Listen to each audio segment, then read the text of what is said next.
I should like to be a sailor, said George Washington.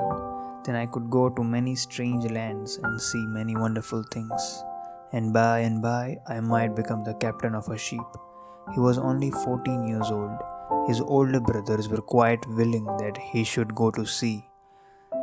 They said that a bright boy like George would not long be a common sailor.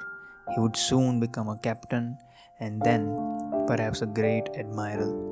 And so the matter was at the last settled. George's brother knew the master of a trading ship who was getting ready to sail to England. He agreed to take the boy with him and teach him how to be a good sailor. George's mother was very sad. His uncle had written her letter saying, "Don't let him go to sea. If he begins as a common sailor, he will never to be anything else." But George had made up his mind to go. He was headstrong and determined. He was not listening to anyone who tried to pursue him to stay at home. At last the day came for the ship to sail. It was waiting in the river. A boat was at the landing, ready to take him on board. This little chest that held his clothing had been carried down to the bank. George was in high glee at the thought of going. "Goodbye, mother," he said. He stood on the doorstep and looked back into the house.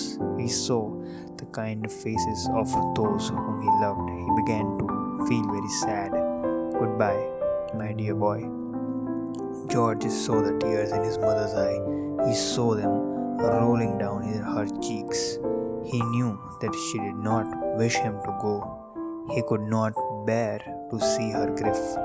He stood still for a moment, thinking. Then he turned quickly and said, "Mother, I have changed my mind.